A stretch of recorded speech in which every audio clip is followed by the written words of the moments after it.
Okay, I think we'll start in just a moment. In the meantime, this extraordinary photograph up on your screen, for those of you who are unfamiliar with it, is the new Future Seeds Gene Bank in Palmyra in Colombia at CIAT campus, and just an extraordinary new launch just a week or so ago, which Juan Lucas will talk to us about later in today's webinar. Let's wait just a moment more as additional colleagues are joining us, and then we'll get started, as there is always much to cover.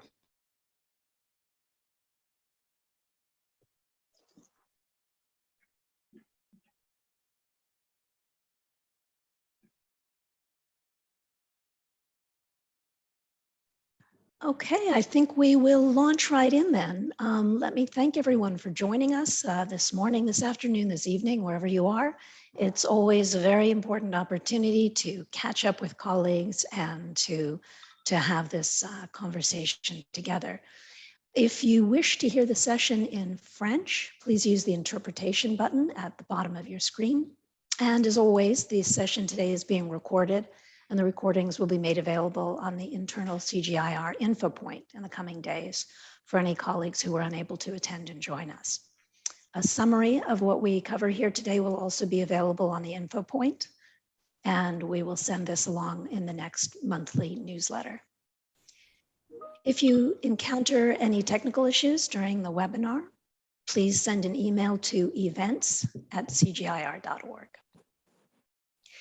Before beginning today's agenda, let me just acknowledge that this is the first time we have all come together since the passing of our dear colleague, Barbara Wells. I personally miss her presence very much, and I want to recognize the shock of her passing and how much it has affected all of us. It's really very hard to simply go back to normal after the loss of such a valued colleague. And if you are struggling, there are resources available.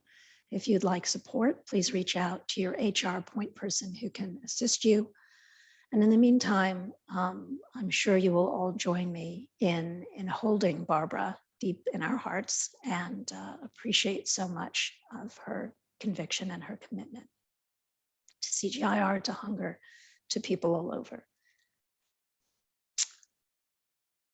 So holding that with us, we will move forward still in our agenda for today. Today we have 75 minutes and quite a lot of topics to cover. So let us jump right in.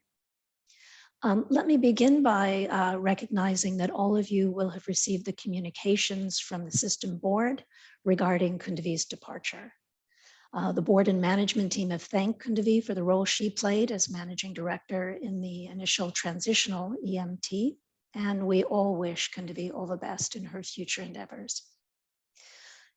Moving forward, the board has asked Elwyn and I to jointly manage the Global Engagement and Innovation Division. So the regional directors and global director of partnerships and advocacy will report to me, and the Global Director of Communications and Outreach and the Global Director for Innovative Finance and Resource Mobilization will report to Elwyn. On the Global Engagement and Innovation, all of the Global Engagement and Innovation regional directors and global directors have our full support and the full support of the CGIAR system board. The work of our engagement and innovation directors is absolutely essential to making One CGIAR a success, and we will all work forward with that goal in mind. Shifting now to the current status of the transition, I want to recognize that I know many of you have been asking questions about the transition. You've been asking where we stand right now, about the pace of change and where we're going. So let's begin directly with answering some of those questions. I'll turn for that to Elwyn. Elwyn, please. Thanks, Claudia. Let me say a few words, but I'm sure and hope many questions will come up, and this will be very much part of the discussion. So just a quick recap on our sense of where we're at. You'll have seen our latest newsletter that was sent around just yesterday. And in that, it discussed and shared a communique from the system board, which had its, can you believe it, first in-person retreat.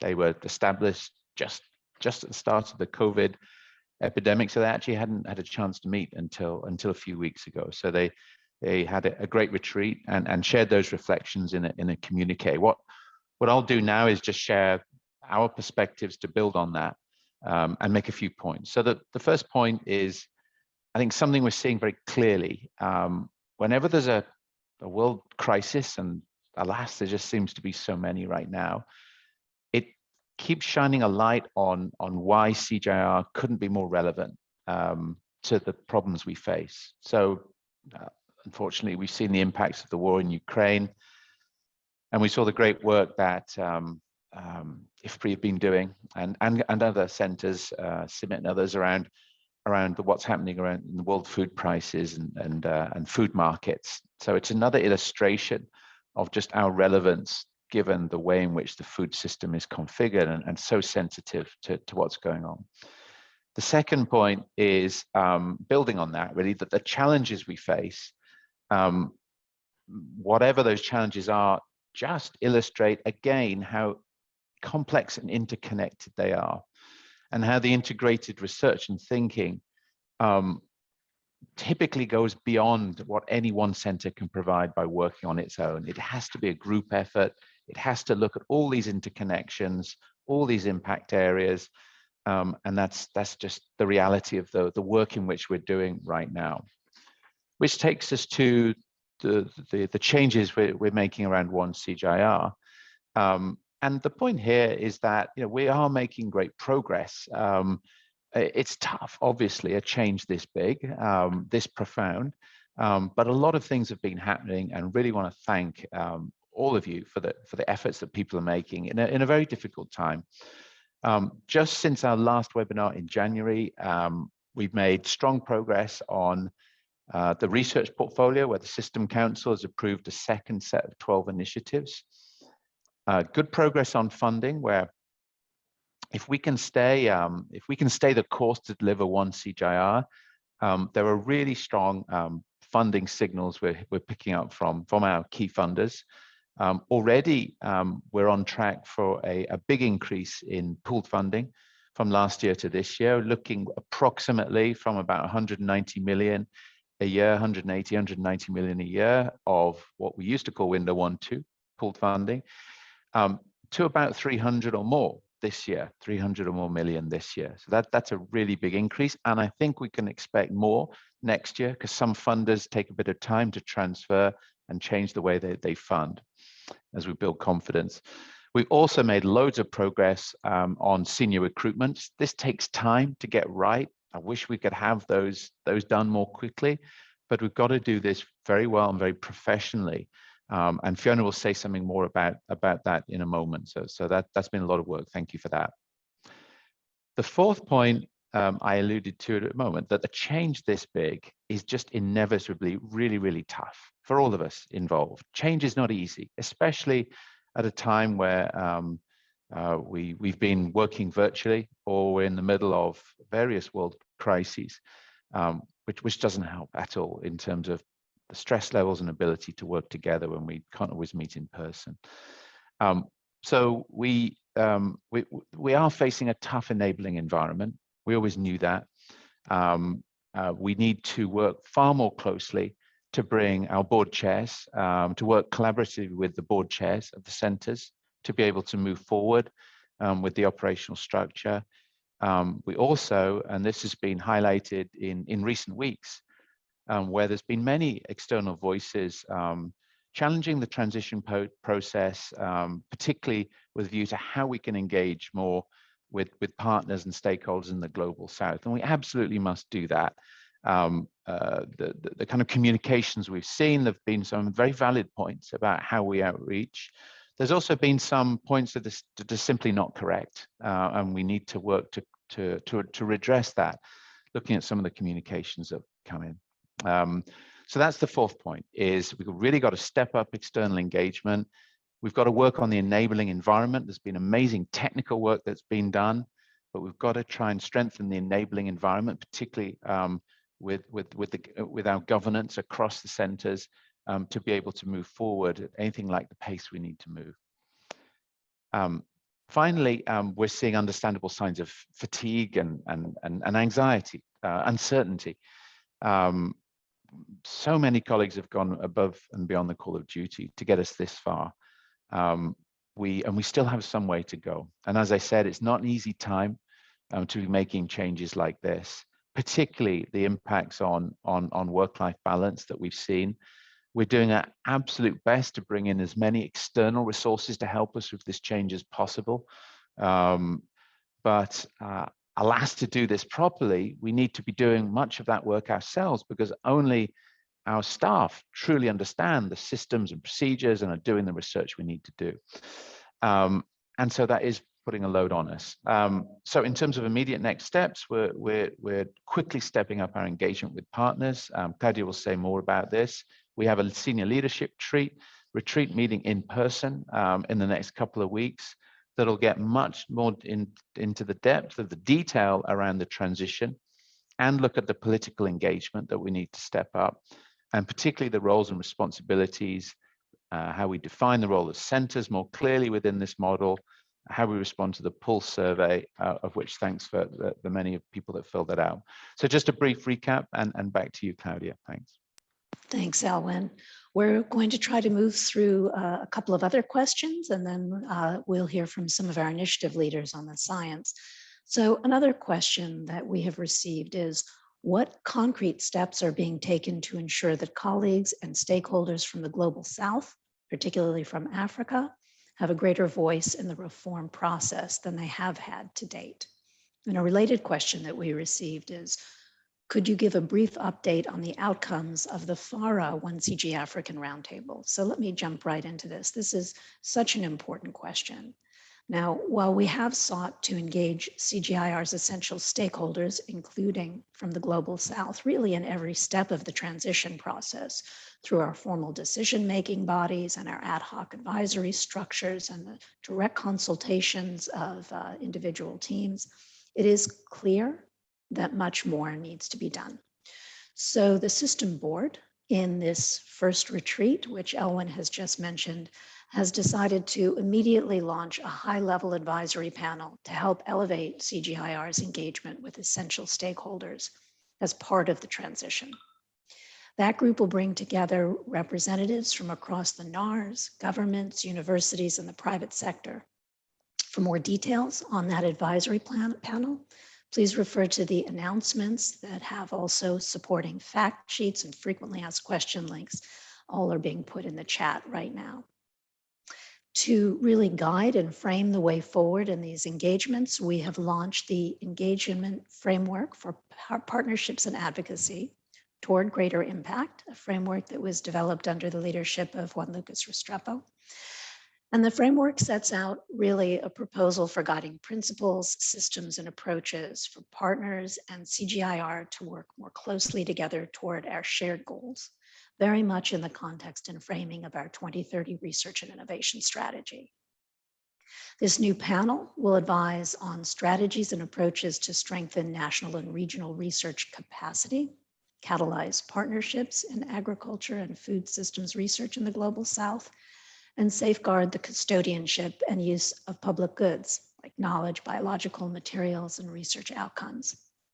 Advised by that new panel, the senior leadership team will develop and implement more near-term action plans on engagement, including a series of high-level consultations aiming to ensure that stakeholders are well informed of the transition, understand the reasons for it, and are engaged in strategic and forward-looking dialogue with CGIAR as we begin to roll out the portfolio of initiatives and take forward our integrated operating structure.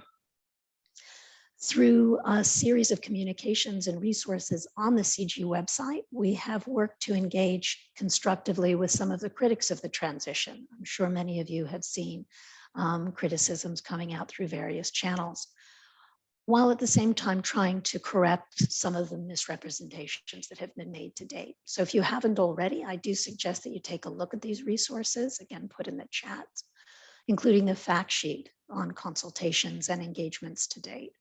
And engaging with our partners and stakeholders, all of us can play a role in upholding the values of good science: truth, objectivity, accuracy, honesty, professionalism. But now on to the African Roundtable. Last week in Abidjan, the African Development Bank and the Forum for Agricultural Research in Africa, or FARA, brought together the African Union Commission, regional economic communities, and representatives of the agricultural research for development institutes across Africa with CGIAR colleagues to deepen our outreach and ensure that our reforms reflect the needs of Africa and African farmers. So a dialogue that many felt was quite overdue, but it was very candid and constructive and forward-looking. It was actually a planning meeting for a high-level consultation that is scheduled in Dakar in May, that is to be hosted by the President of Senegal. And ahead of the Dakar meeting, we have agreed that we will be working with FARA, the AFDB and AU, to engage in really a very ambitious set of e-consultations that will potentially reach several thousands of stakeholders in order to create a consensus position on the direction for food system science and innovation that will help and move forward our reforms in Africa. So this is a great opportunity for engagement, and we're very grateful to our own regional directors and Africa-based DGs and our African counterparts for facilitating our engagement in this consultation.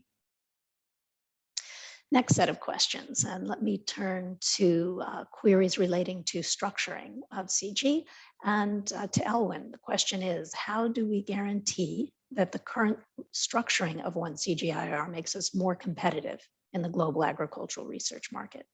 Elwyn, over to you.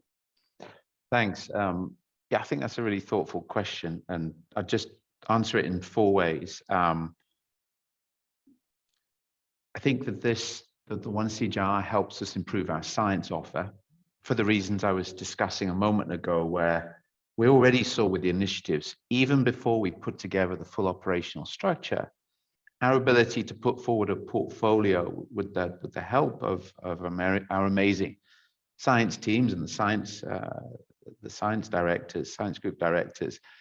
The offer was so much. It was so well received by our system council. They were so happy to see the kind of integration that we hadn't been able to quite get to before. And that's just a starter, because we can do even better in the future. So it's really helped on our science offer around to access pooled funding, which is always hard to access. That money is not guaranteed. It's not as if we could just rely on that year on year. We need to keep innovating to maintain that funding and to increase it too, which we're starting to be able to do. It also can help our science offer around bilateral funding. There's already signs of our ability to put together bigger, more integrated funding packages, whether it's working with Qatar or the Green Climate Fund, and many other providers that are looking for bigger, more integrated proposals, both at the global level, but also at the country level. And I'll come back to that. So the first is our science offer. The second is our ability to engage at the country and regional level, where there's amazing connections and funding that's already being secured, and we certainly hope that continues. But we hope that this structure, and trust that this structure, will be able to have empowered country conveners, empowered regional directors that are able to put together and work with us, work across CGIAR to put together even more competitive proposals that secure funding, because there's a lot of funding at the country and regional level, as we know already, as we already access, but we think we can do better. And I say competitive with some caution, because actually we all know we all know that the attractiveness of our offer is based on our ability to collaborate and work with NARS and others, not in a competitive way, but in a collaborative way. The third element will be just the quality of our staff. One CGIAR is, we believe, will be an even more attractive proposition for staff, because they'll be able to come in and have access to thousands of jobs right across the world. And it will be easier for staff to be able to transfer once they're in CGIAR and apply for different jobs in different parts of the organization with much less transaction costs than it takes now to move from one center to another. So we believe that actually a renewed CGIAR with the kind of reputation we'll be building will help us attract and retain top talent. And lastly, on costs, which was not the reason we're doing this, but we do need to work constantly on our value for money. And the opportunities that come from being effectively operationally one are just enormous. And it will take some time to realize these. But just imagine our ability when we do bulk procurement to negotiate and drive prices down in terms of the costs of our procurement in different parts of the world, or our ability over time to look at how we consolidate our country offices, where we are sometimes spread across many parts of capital cities without realizing some of the gains of being in one place, both personal, but also in terms of cost of facilities. And there's many other examples. So there's a lot of opportunity there, but that part takes time around cost management. But we believe we can do that too. Back to you, Claudia. Thanks, Elwyn. There are lots of questions coming in over the Q&A channel that our colleagues are working to answer in real time. So please do read through those as well, even as we move through some of our live answers.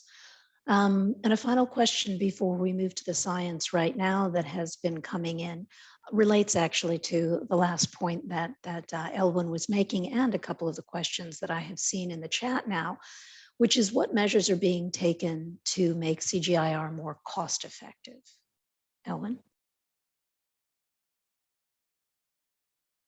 You're muted. Yeah. I was, that somewhat relates to the last question actually, because these things are deeply interconnected. There's many layers to this answer. I think the first would be that this is not the objective of one CGIAR, but we have to be very conscious of cost. It's a common critique of us that we're not as best as we can be in managing down costs, although I've seen many efforts to do this. One thing I would say, and it relates to one of the questions I see in the chat, is the operational structure that we presented in January is we designed that with the intention, and it is it's not increasing costs of management over and above what we have now. And if anything, it could be somewhat less. So what we're not doing is just adding a whole layer of managers and essentially keeping everything else as is. What we're doing is taking the great talent we've got and repurposing that talent in many cases. In other cases, people continue doing what they're doing to serve what the whole of CGIAR. So essentially transitioning those skills and enabling that to support all of what we do, rather than creating this whole other layer. And that's a common perception I see sometimes, where perhaps we haven't explained this well enough, that it's not adding layers that essentially add cost and we don't take any costs away.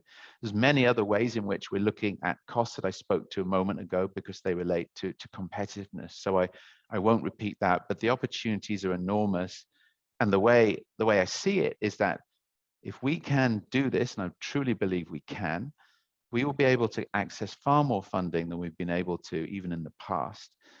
And as that funding grows, perhaps we can find ways to manage costs such that the costs don't grow at the same rate as our funding. So we can have an increased share of funding to our research and manage the costs so that we find even more efficient ways to deliver the support that's needed to that research and increase that share of funding to research over time. Back to you, Claudia. Thanks, Elwyn. We wanted to move on now to spend some time on talking about the science and the delivery. We have with us today several of our initiative leads, which is really exciting to hear. And let me remind everyone that we are just tremendously pleased that both the System Board and the System Council have now approved the full sets of initiatives that we have put forward. And those initiatives are now in the inception phase of implementation. And I think that they are a really exciting example of the way teams have been pulled together from across CGIAR to deliver as we move forward. They are our next generation of large research programming and really a manifestation of one CGIAR. So excited to hear directly from those initiative leads and science leaders. And to begin, I will hand over to Sonia Vermeulen, who is our new Global Director for Genetic Innovation as acting. It is the first time she will be joining us in one of these webinars in her new role, and I am just delighted that she has taken on this responsibility and very appreciative of her leadership in this space. Sonia, over to you. Thank you, Claudia, and thanks for the introduction, and thanks also for the tribute to Barbara Wells, much appreciated by many of us, I'm sure. And good morning, good afternoon, and good evening to the many participants today, and particularly a big hello to fellow people across the genetic innovation space. I'm very much looking forward to working with you.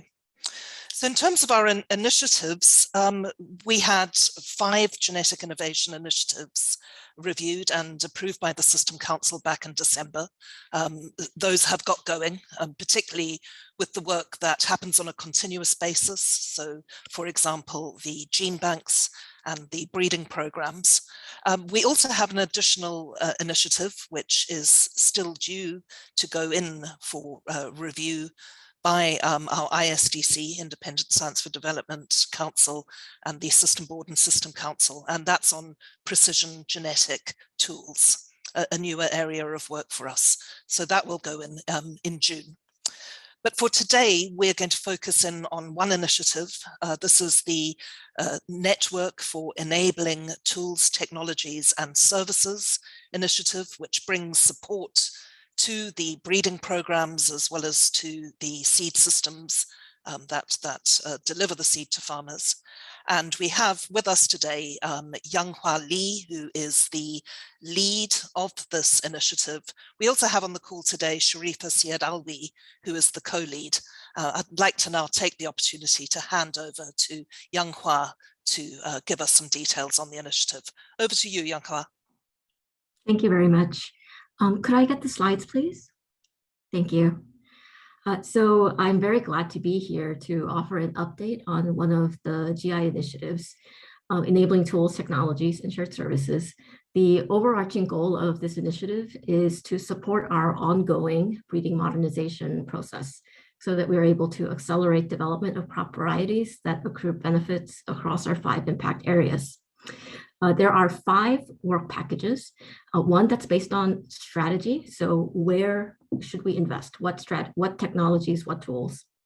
And then 3 work packages are focused on actually establishing these services. And then the 5th is focused on supporting adoption of those services into a routine breeding program operations. Next slide, please. Our theme for 22 is consultation and strategy. Our theme for 22 is consultation and strategy.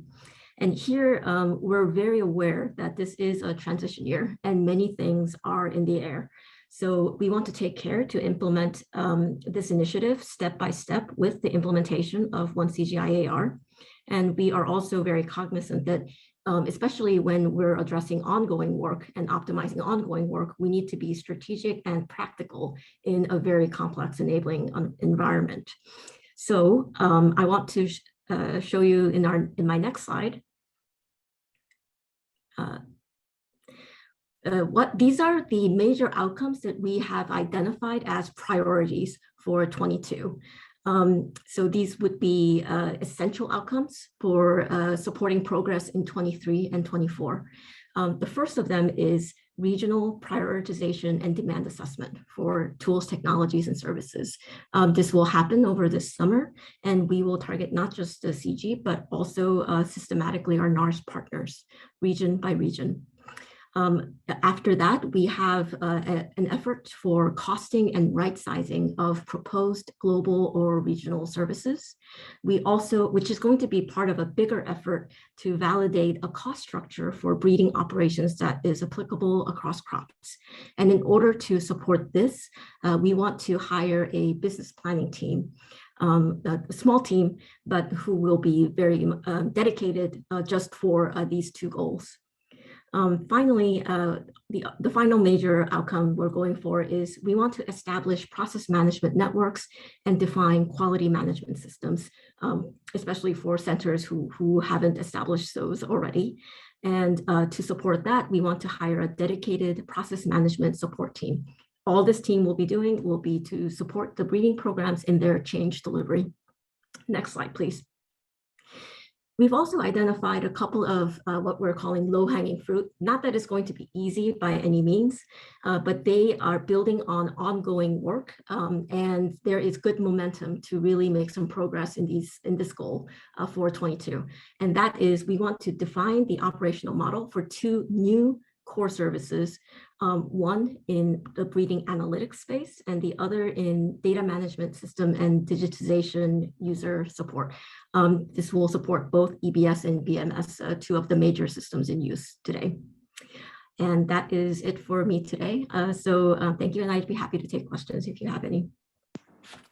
Thanks so much, Younghwa. It's wonderful to see this framing and progress and the planning for really growing and strengthening what we're doing. Thanks so much for sharing that.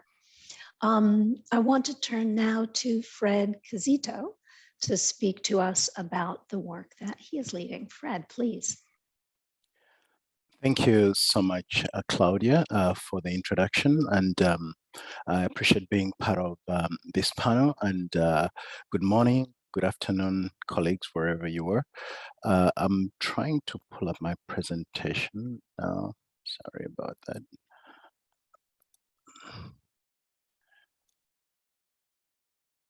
Could you kindly confirm that you can see my screen? We see it there. Great. Apologies about that. I got a technical glitch, but welcome everyone. I just wanted to share with you some insights on the sustainable intensification initiative on mixed farming systems. This has about 7 CGIAR entities that are actively participating in this. And just like Elwyn rightly pointed out at the beginning, there are a lot of challenges, although most of the agricultural production is really taking place in the global south, that it really happens in mixed farming systems. There's so many challenges that are riddled through these systems, such as population growth, urbanization, water scarcity, soil degradation, climate change, ever-evolving food prices, as well as consumption patterns. These are forces really acting on a system, and as they act on the system, they really deepen inequalities around access to resources, leading to conflict and migration. So despite the presence of focused research, these global drivers cannot really be met with really disconnected pieces. That is why sustainable intensification using a systems approach integrates and minimizes trade-offs and maximizes livelihood options for these farming systems.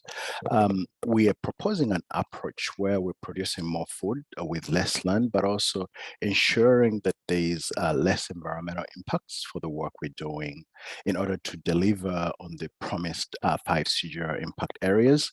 We, like I said previously, minimize trade-offs and really maximizing synergies, looking at socioeconomic, genetic, as well as ecological factors that consider whole farm as well as household components, while ensuring efficient and prudent use of resources, but also conserving and enhancing the natural resource base in order to increase equity and resilience while reducing risks within these systems.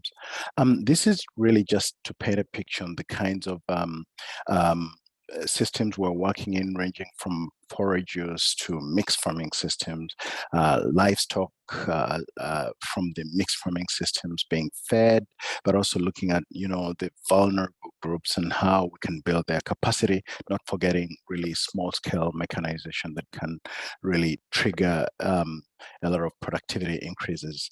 These are the focal farming systems we're looking at. There is the highland mixed farming system in Ethiopia, maize mixed farming system in Malawi, rice mixed system in Bangladesh, and there's the highland mixed rice system in Nepal, but also 2 other farming systems in Laos, and a cereal root mixed system in Ghana.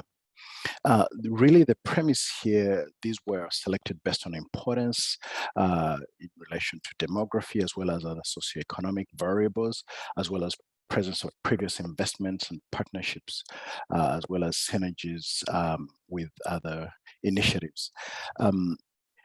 We have 5 work packages. Work package 1, looks at status trends and future dynamics. Work package 2 is really looking at methods and tools. Work package 3 is looking at the participatory implementation. And I call this really the engine of our work, because it's really looking at supporting co-design and validating intensification pathways, but also looking at increasing efficiency, equity, and resilience using methods and tools that are been developed from work package 2. And work package 4 looks at scaling. Work package 5 is on capacity building.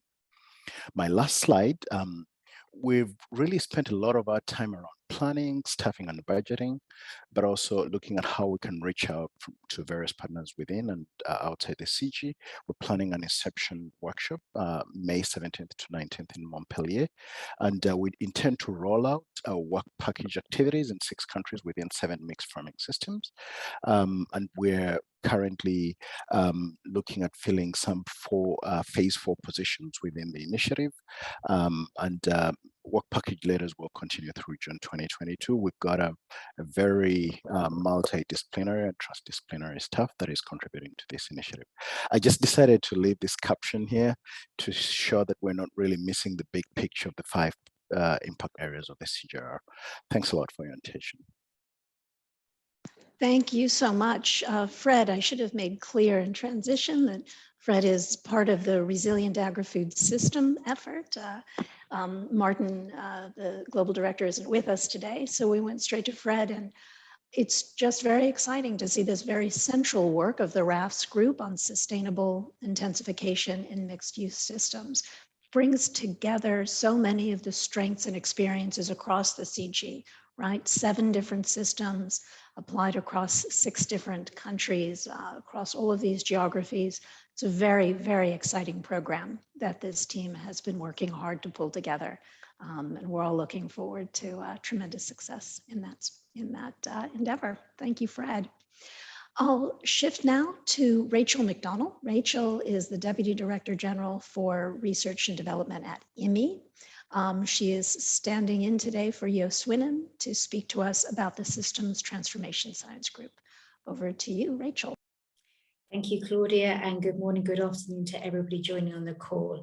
And as you see in front of you, this diagram that captures the systems transformation initiatives and how we really are aiming at those 5 impact areas. Climate change, there's CLIM, but there's a new initiative coming on fragility. When we look at environmental health and biodiversity, you will have all heard the calls from the global communities. We have to manage our agricultural systems within natural systems. So we have agroecology with nexus gains, and nutrition, of course, is terribly important. So our work on vegetables, but also helping to shift diets. What does that mean? And then when we look at gender equality, youth inclusion, we have a whole initiative focused on that, Her Plus, so it's beyond gender and that conflict and fragility. We need to have areas that come together that drive change, so rethinking markets, digital transformations, and then we have the glue that brings us all together. So what you'll have seen beforehand, we heard about our colleagues from genetics, and also from what happens on the farms under resilient agri-food systems. Systems transformation brings that together. So things like the policies and the foresight predictions of consequences such as the work that's been done for Ukraine really helps to see that big picture and where those changes are. This week, you will have heard about the latest report, the Working Group 3 report about mitigation and this real call for change. What we do know, as you will all know, that energy and transport are the big causes of greenhouse gases, but the spotlight is really now focusing on agriculture. Agriculture and land use change, this gives 30% of the greenhouse emissions. So the work that we want to focus on and share with you today is under the Mitigate Plus initiative that really helps to take the work of the CG into this space, bringing together and expanding existing work. And I'm delighted the lead for that, Luva Show, is going to give us an update and an overview of that. Over to you, Lou. Thank you very much, Rachel. So I'm leading the initiative called Mitigate Plus, and a group of us have been working on putting this together for quite some time now. But we start with the idea that the global food system is $12 trillion, and we recognize that it provides critical food and nutritional security, supports livelihoods, supports economic benefits, but at the same time, it generates a number of externalities. And these externalities increase the burden on the public sector. They constrain sustainable development and in some cases exacerbate poverty. For example, we know that about a third of agricultural soils globally are degraded. 20% of the world's aquifers are overexploited. 60% of biodiversity loss is attributable to food production, and about 30% of fish stocks are depleted globally. But the externality that we deal with in this initiative is the fact that the global food system produces about 30% of global greenhouse gas emissions, including emissions from land use change, and 72% of these emissions come from the global south. So 2 days ago, the IPCC told the world what many of us already know. Many of the impacts of global warming are irreversible. The focus is now on limiting the damage and the brief window of time available to avoid the worst. The objective is to keep temperatures below 1.5 degrees C, and achieving this cannot be done without addressing food systems emissions. A lot can be done through land use, avoiding land use change and reducing deforestation, but we also have to be addressing agricultural emissions, and that's a key target of this initiative. But it's also a key objective of the countries with which this initiative will work. Our approach is consistent with Article 2.1 of the Paris Agreement, which lays out the major objectives of the agreement. And the key one that we focus on is that the clause that says that the objective of the Paris Agreement is to foster climate resilience and low greenhouse gas emissions development in a manner that does not threaten food production. So we recognize that there has been a significant progress on reducing greenhouse gas emissions over the past several decades. The IPCC documented this in their report. They noted that many of the initiatives, that many countries have taken on low emissions development targets and emissions reductions in food production and deforestation. But they concluded that the obstacles to overcoming to enhancing these actions are really institutional, economic, and policy. There's not an enabling environment for better uptake of these types of practices and for reducing emissions in our food systems. And this initiative that we are developing right now with our colleagues has a very strong economic, social science, policy component that's backed up by very strong biophysical research, building on the research that was done in CCAS, building on the research that was done in FTA during the previous iteration.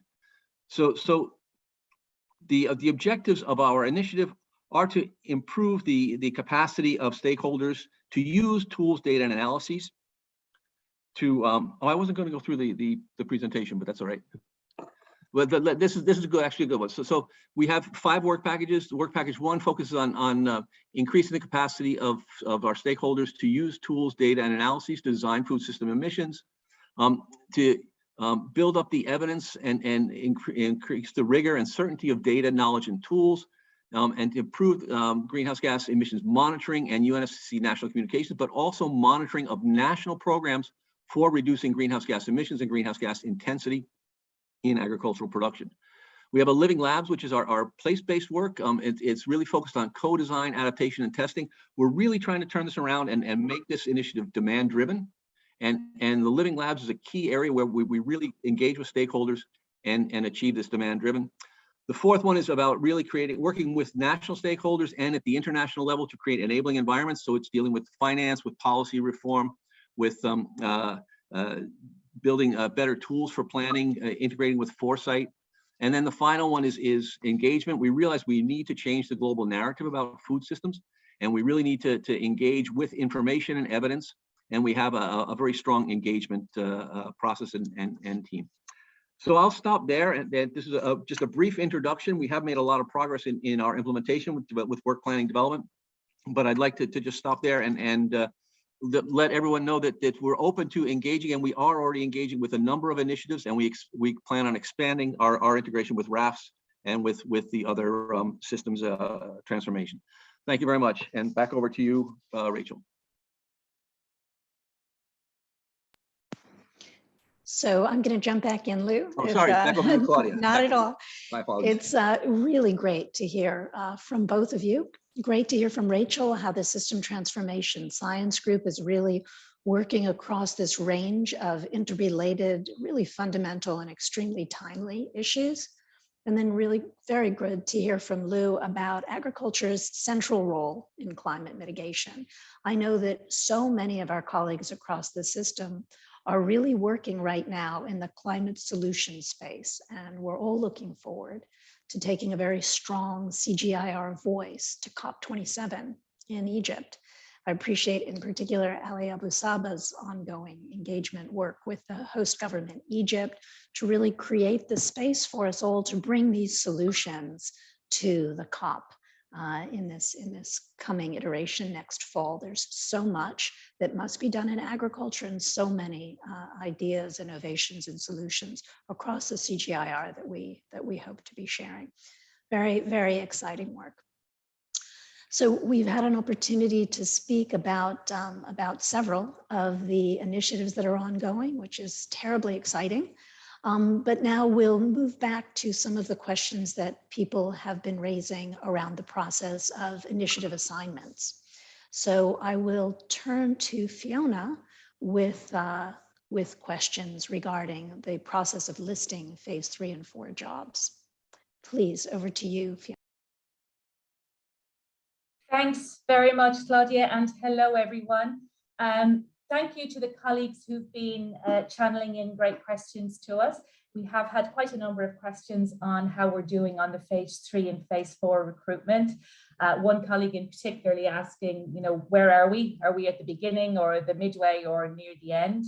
And how are we doing in terms of interest? And I'm really happy to share that we're seeing a lot of interest in these really important roles. So as of Monday, 65% of phase 3 roles have now been announced. And you'll see that in some cases, phase 4 roles are also starting to pop up now on the platform. So roles are in different stages of the selection process. We have quite a few already in interview. Some even finished the interview process and now on to reference checking. And we're looking forward to seeing announcements on the first of those appointments in the next couple of weeks. The list of all of the total phase 3 and phase 4 expected roles and of those that are announced can be found on the info point. And I know my colleagues are putting up a link in the chat as to where you can keep yourself up to date using that link. So you might want to bookmark that link so you can make sure you don't miss that important information.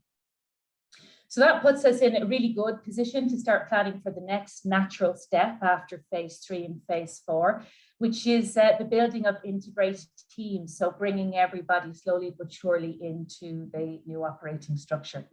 And I know that many global, regional and senior directors have already been reaching out to colleagues around the world that have been early affiliated to their groups to share updates and to start making plans together for their shared ways of working.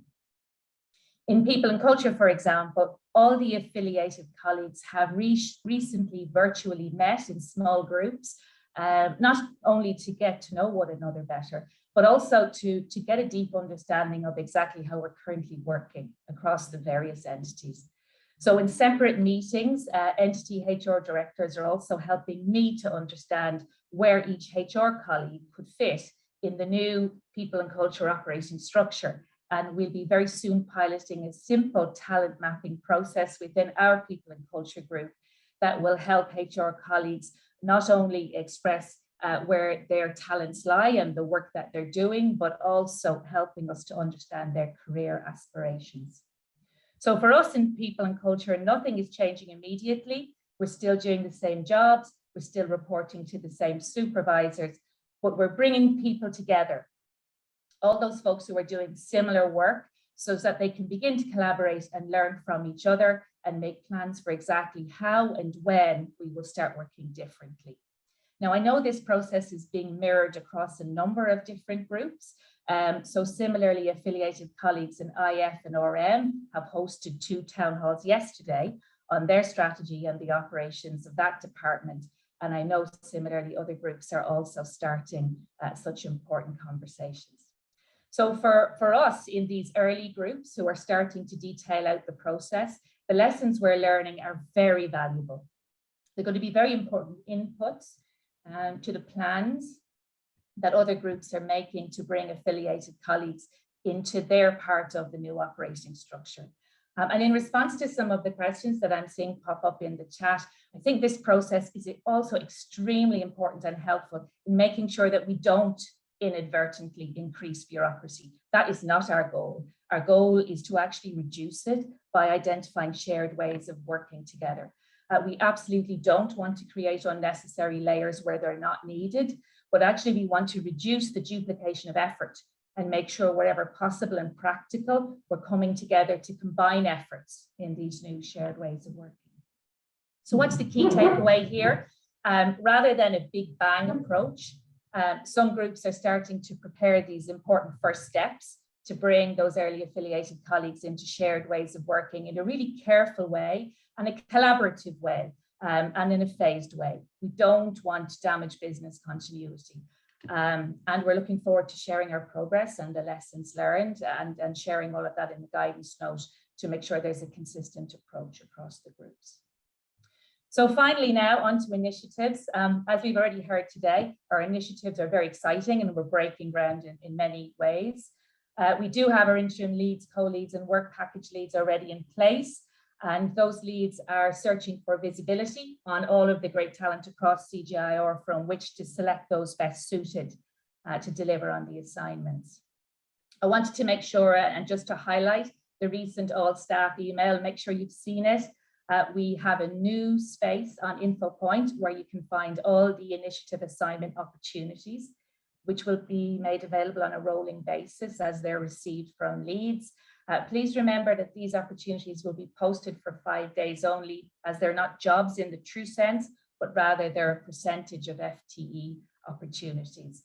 And to date, we've shared over 100 assignment opportunities so far, and they keep coming. So hopefully what you're seeing on your screen right now is a quick view of the page and where you can find those exciting opportunities on the InfoPoint.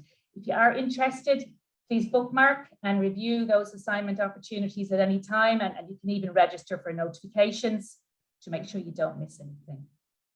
In the interest of time, I'll finish there and come straight back to you, Claudia. Thank you. Thanks so much, Fiona, and thanks to all the people that are working so hard to advance these phase 3 and phase 4 recruitments. Really planning for this next steps and bringing everyone together into the new operating structure, as well as important steps that are being taken to build inclusive initiative teams. These initiatives have been developed through the tremendous hard work and talent and dedication of so many of our colleagues, and we need to do all that we can to set them up for success. These early steps are very important for that.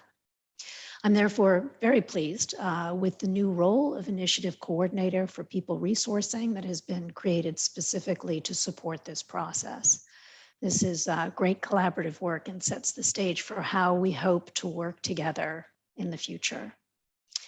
Let's now turn back to another question or two, see what time we have. I'm going to ask our Regional Director, Eastern and Southern Africa, Dr. Harold Roy Macauley, to answer a question received that says, what is the engagement strategy for regional and national partners? And he also will give us an example of this sort of action. So over to you, Harold, please. Thank you very much, Claudia. Can you hear me? We hear you well, thank you. Yeah. Good. Good morning, everybody. I just want to start off by saying that engagement with partners is a very complex process, and this must be handled with care. And that is why the Partnership and Advocacy Division has led the development of an engagement framework towards impact, which has been endorsed by the System Board. Now, this engagement framework provides the scope for engagement with partners in regions and countries. And it is quite rich in information. And I don't want to go into that. I would advise you all to read this document. It's very important. We are also aware that the engagement strategy for regions and countries may differ from one region or country to another. So far, therefore, as the development of engagement strategies at regional and country levels is concerned, we're looking at what we refer to as first level countries. I don't want to say priority countries because this at times could be very offensive when we talk to our partners. The regional directors have had a great job, done a great job in identifying these countries based on relevant criteria. We are also aware that research initiatives have started work, and we've heard from some of them, and we will be, these initiatives will be implemented in some countries in Africa. We are therefore basing the development of engagement strategies on those countries where we have started rolling out the research and innovation agenda of one CGIAR, as we cannot do it for all the countries in the region at the same time. Whilst the engagement framework will be providing guidance to the process, there are key principles I would like to keep in mind, and these include the following: alignment of visions and mission, definition of common goals to be achieved, value proposition of each partner, flexibility and willingness to realign the agenda as much as possible to engage partner more effectively and efficiently, understanding region and country needs and priorities, and how the one CGIAR agenda can work within a partner's unique context. Both partners, of course, should be bringing something to the table. Integrating one CGIAR agenda into regional and country programs, and considering innovative ways of engaging partners to work towards reaching common goal. I just want to give you a tangible example that would actually frame all of what I've just said. I'm leading the East and Southern Africa region engagement with the Association for Strengthening Agricultural Research in East and Central Africa. Now, this is a sub-regional research and innovation organization that coordinates and facilitates research in the regions across 14 countries. Now, following a regional consultation last year and the interest shown in one CGIAR's research and innovation agenda, I was invited to attend the 4th meeting of the Committees of Directors General of National Agricultural Research Institutes in Eastern and Central Africa. This was really a big meeting. And during this meeting, we had the opportunity of providing information on the transition process. Both institutions noted their missions and visions, noted that their missions and visions are aligned. Both institutions noted their value proposition in the partnership. Both institutions also agreed on the principles of engagement and proposed action areas. We discussed next steps in the engagement process, establishing of a task team to develop the engagement strategy, and we also spoke about timeline for delivery of key outputs. So this is work in progress, and we will continue using this model and improve on it when necessary as we proceed with engagement with our partners at regional and national levels. With this, Claudia, I'd like to hand it back to you. Thank you. Thank you so much, Harold. It's really wonderful to see the way, the thoughtfulness and the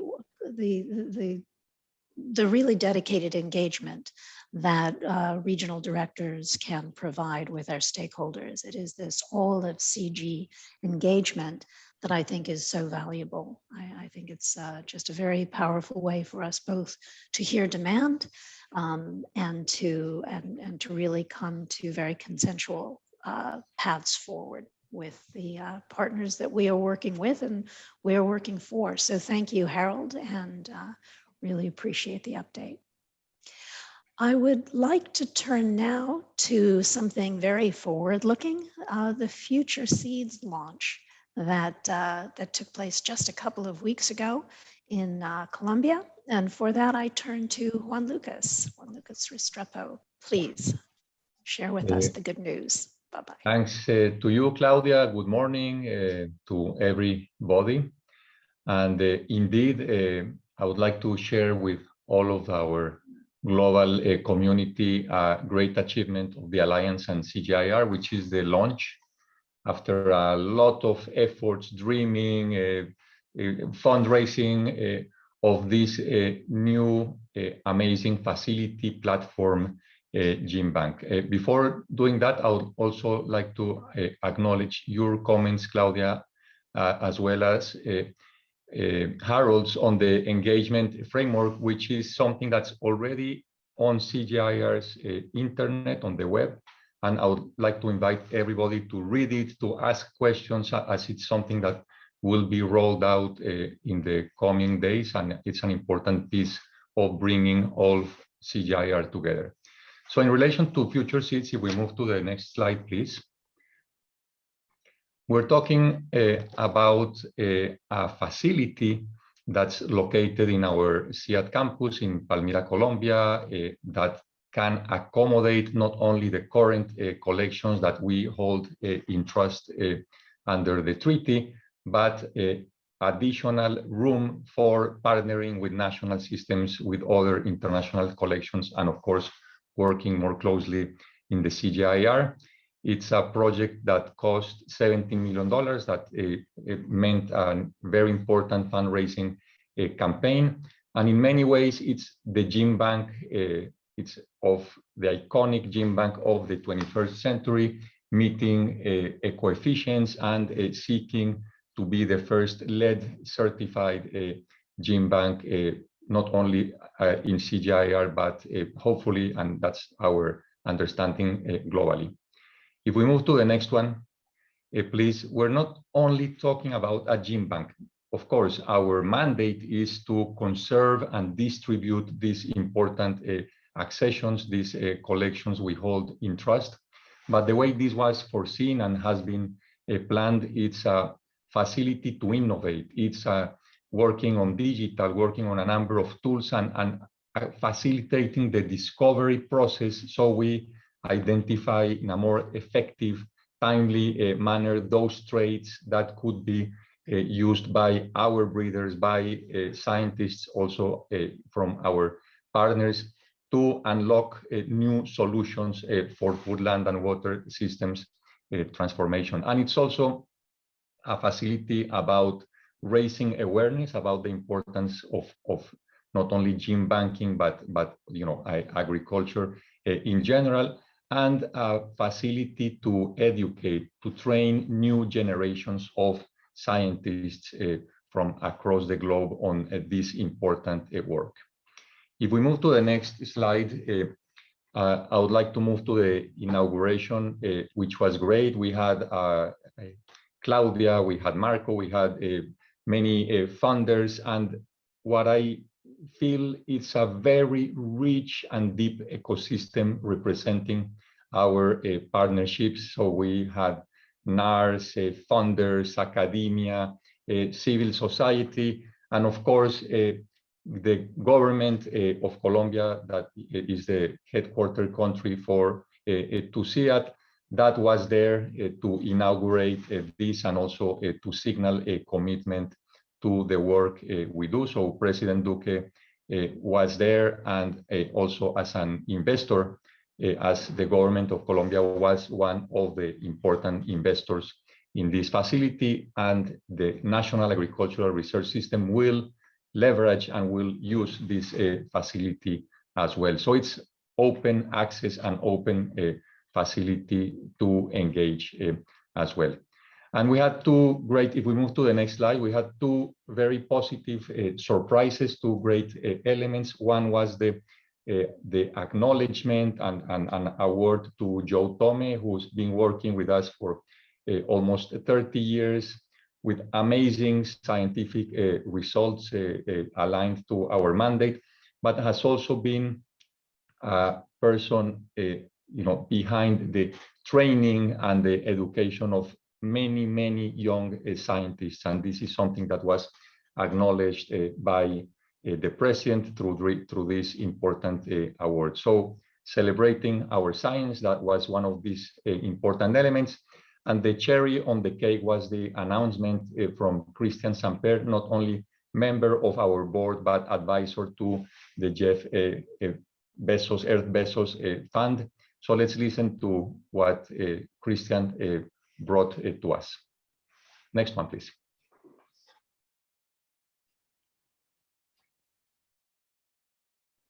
Y la inversión inicial que se hizo en este edificio hasta el día de hoy han sido 17 millones de dólares. Me complace mucho anunciar de parte del Bezos Earth Fund y de Jeff Bezos una inversión adicional de otros 17 millones de dólares.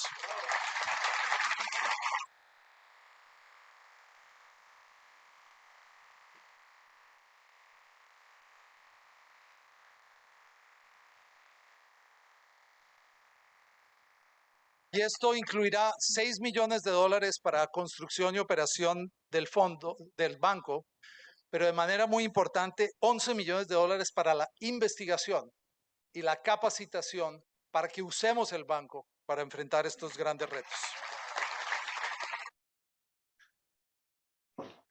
So we basically, through this, Christian helped us open a door. So we got resources to leverage this new great gene bank, but also opened an avenue of collaboration for CGIAR with the Bezos Earth Fund that I'm pretty sure will be much more significant over time. I would like to finalize with an important element. If you move to the next slide, please. Y la inversión, which is the amazing uptake on the media, not only national, but global. We got more than 130 outlets capturing this information, discussing about not only about genetic diversity, but food, land, and water transformation in general. So this has been an amazing opportunity and moment also to showcase what CGIAR is about. So thanks to the effort of the Alliance and many of us, we can share this great news and a facility of CGIAR that will be absolutely important to our work going forward. So this is my report today to you. Thanks, Claudia. Back to you. Thanks to you, Juan Lucas, and congratulations to everyone who has been working on Future Seeds. It was really quite extraordinary. I was so grateful to be invited to share the celebration. I think it was particularly striking to see the level of Colombian ownership at the ceremonies, ownership of the government. Both the current and former president came to celebrate, showing not only the current level of engagement, but the historical sense of engagement that the center has always enjoyed, as well as the NARS. They're celebrating right along. These partnerships are absolutely fundamental. They are the strength of the CG, of the 1CG, and it was just very exciting to see those partnerships played out so dramatically at such an exciting and wonderful event.